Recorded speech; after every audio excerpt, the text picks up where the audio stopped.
Hello, everyone. I'll be talking about investment for political gain, dyadic political relations, and Chinese outward direct investment. And this paper basically developed as a result of some research I did that looked at Chinese investment during the Eurozone crisis.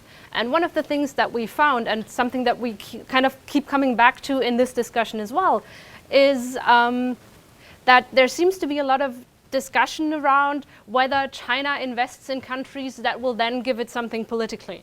Like Italy will give China, will become a Belt and Road country, and then and in the same vein, China invests a lot of money there. One very well-known example as well was Greece in, I think, 2010, 2011, when Greece basically said in like big speeches, big statements in front of the European Union that it would support China's bid for the market economy status. It's kind of been forgotten now, but there seems to be this idea that there is a lot of reciprocity in Chinese investment. And I was really interested in seeing whether we can actually find that systematically or whether it's more on a case-by-case basis with different issues. So there is a little bit of a literature on this, but I haven't found any studies that looked exactly at this issue. The closest I found was by Fuchs and Klan that are looking at whether high-level visits with the Dalai Lama decrease a country's exports to China. So their argument, they basically find that yes, high-level visits do decrease the country's exports to China, and their argument is basically that Chinese people are nationalistic enough that they will not buy certain products based on, there's been a couple of boycotts and stuff like that, based on, for example, a German chancellor or a German foreign minister visiting with the Dalai Lama. This is their basic argument. They look at a couple of other political factors, and they found this very effectively for trade. There has been a lot of scholarship on whether political relations are linked to aid. And in the Chinese case, it can be difficult to distinguish between official development aid and outward direct investment. In the case of the US, Najavi, Aridi, and Ascari find that changes in political relations do not have an effect on capital flow from the US. But if we see such an effect, China would be the most likely case, because in China, the government has quite a direct impact on investment decisions of firms. Not only do firms have to be approved from a certain number, but the government also kind of suggests firms to invest somewhere. So there's a lot of a more direct impact than it is, for example, in the US case. If we look at the literature on Chinese outward direct investment, we also find that there's a lot of mention of investments that are tied to political and strategic objectives, but there isn't actually a lot of study on what kind of political strategic objectives are tied there. And it's usually just mentioned as one thing the model can't explain. So that's kind of really where I wanted to go into and find out how could we maybe explain this? So my hypotheses are then that Chinese foreign direct investment or outward direct investment goes to countries that have more and stronger political ties with China. I will talk about how I operationalized this later on. Another hypothesis that I had was that Chinese outward direct investment to developing countries is more dependent on political goodwill than those flows to developed countries, because there's more outside options for developing countries. There's a lot more developing countries, and many times developing countries don't have the kind of technology that many Chinese companies are seeking. So we would expect that maybe Chinese outward direct investment would be more dependent on political goodwill, because China kind of has more power in this relationship if we go back to bargaining theory and game theory. And in a similar vein, we would also expect that investments to resource-rich countries are less guided by political concerns, because China needs oil, for example, and there's a couple of different countries that have oil, but it's not like China has the choice from 50 different countries that would be able to supply it the oil it needs. So my model then is basically a panel model that looks at the amount of investment flow in a country at a time and explains it using the political index and a couple of control variables. My data, I use China investment data from the China Statistical Yearbook. I also check for robustness with the stock data and also with an aggregated project level data set that I compiled myself from different sources. For my political variables, I basically constructed a new index from variables that are often mentioned in the literature. One is UN General Assembly resolution similarity in voting. It's the Hage dataset. The last update I found was from 2017. Hopefully they'll publish a new one soon. Dalai Lama visits to country I in year T, recognition of Taiwan, and computational event data from GDELT, which basically analyzes how media reports about a country, for example. So with this, we can kind of find out, is there a lot of negative press on China, which is one indicator for political. I condensed this index using a dimensionality reduction technique. And then I included a couple of control variables standard in the literature. So GDP per capita estimates, the rule of law index, resource intensity, inflation, and also trade as share of GDP. Just to give you an idea, the index that I end up with for political relations goes theoretically between -100 and +100, which is just for convenience. In practice, most of it is actually between -15 and +15.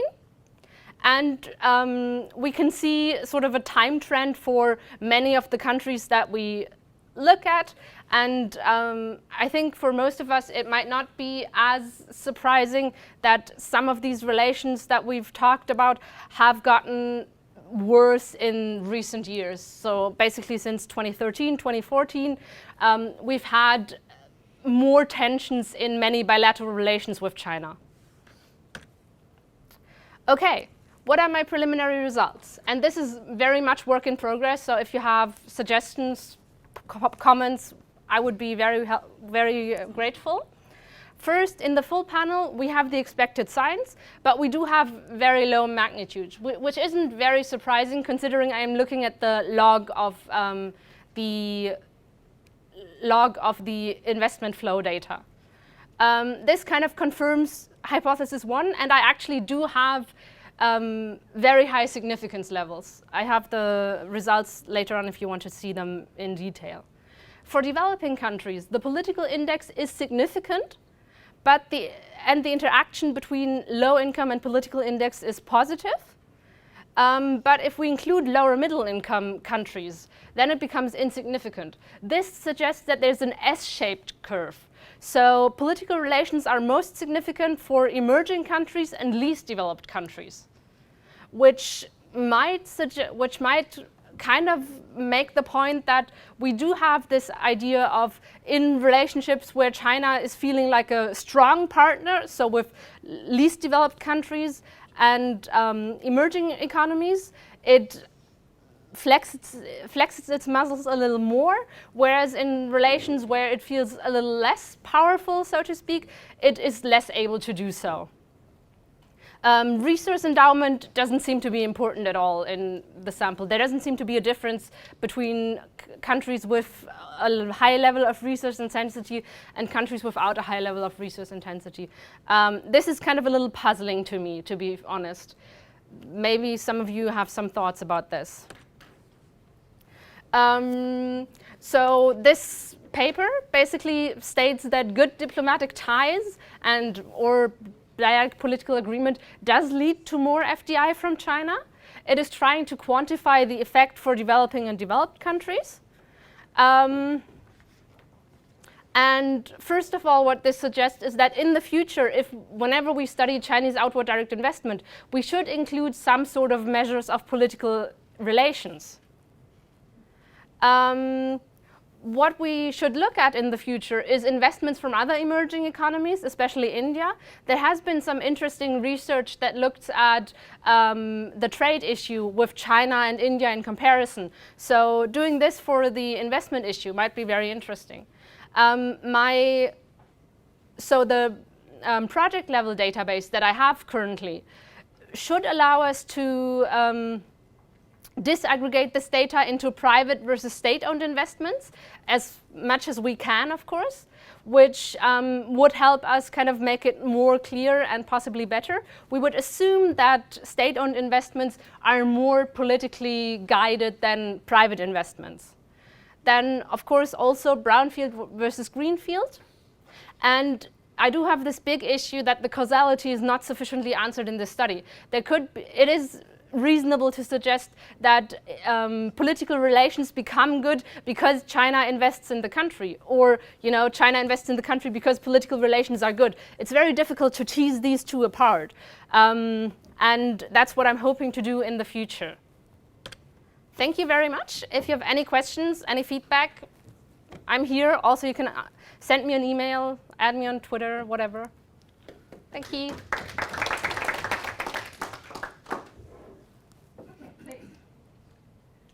I'll shoot the first question.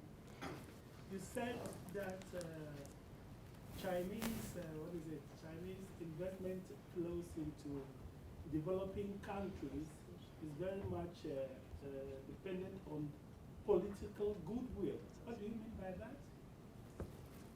Okay, well, political goodwill is just one of the terms I used for this political index. So because it's comprised of basically how good is the media reporting about China, like how positively, how much are these countries agreeing with China on important UN General Assembly votes, how often do these countries go against what China considers its core interests? So do they have the Dalai Lama visit? Do they acknowledge Taiwan as a country? I personally think that all that you said just constitutes a very small fraction of the reason why China goes into less developed countries like African countries. I don't know, you were not at my presentation. And China has an agenda with most African countries. And I don't think political goodwill per se is the main reason why it goes into less developed countries like African countries. There's a lot more to that. I'm not stating that political goodwill is the main reason. I'm stating that, or what I'm basically trying to find out is when China has sort of the choice between different countries, which it often does, then this might be the deciding factor. Like it could invest in two countries that are similar in many respects. It could be a complementary factor, but not the main one, of course. Yeah. Definitely. I actually enjoyed your paper. Just suggestions, I don't have a question. It seems that China's kind of response, being a Canadian, I'm now experiencing, I'm not like my country experiences it. And I've seen evidence that China punished Norway because it awarded the peace, not the peace prize, it was a peace prize to a dissident. No, it was Nobel Prize. Nobel Prize, yeah. So it would be kind of, I don't know, it's a separate paper, but it's in the same way to look at kind of specific, identify some specific things, and doing almost like event study, but it's not event study, It basically do like case studies to kind of support. And it may very well be that it would be interesting, for example, if China became more nuanced about punishing. Like Canada, we always believed that we had this guy, Butane, and he was a doctor very loved by the Chinese, and therefore our relationship was great and goodwill. Yeah. Anyway, the point is, that didn't help Canada. Recently, we arrested the wrong person. Yeah. So, but I think it would be really interesting to, maybe there is punishment, persistent kind of punishment, I don't want to do business with you, which I think you are discovering. Okay, I will do less business in a persistent kind of way, but it would be kind of looking to look at specific events. And there are quite a few examples, and see, for example, how the punishment changes, etc. So it's just a suggestion for future work. Oh, actually, not really in terms of punishment. I was saying in terms of the Chinese concept of losing face. Perhaps. Except in this case, Canada is losing the face and the business. Thank you. I enjoyed the paper, and I just wanted to follow on with the suggestion about some case studies.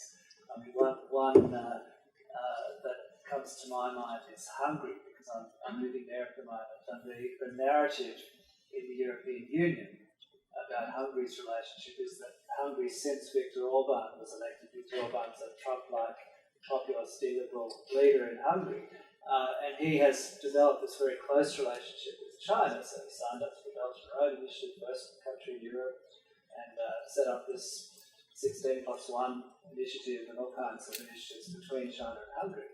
And Hungary, in terms of the long-term FDI stock, is the #1 destination for Chinese investment in Central and Eastern Europe. So the narrative in the European Union is that, well, Hungary is captive of China and has built this political relationship, and that's why they have all this trade investment. Whereas actually, if you look at over time, if you look at where the trade investment happened, the big acquisitions were actually before Orban was elected, and the trade was actually much stronger when there was a competitive complementarity between the two economies. In fact, after Orban was elected, the trade investment has actually decreased. But what has changed is that Orban has supported China on a couple of issues about non-interference in Chinese issues, and you know, it could be argued, if you look at it as a case study, that his reason for doing that is not at all Chinese influence, but rather he wants to send that message to the European Union that countries shouldn't be interfered with within their borders. So it's one of those many diversity of case studies around the world where actually there's often a lot more going on, and so maybe it would really to pull out a few case studies and to actually assess your data against some of the politics and other issues going on. Very interesting.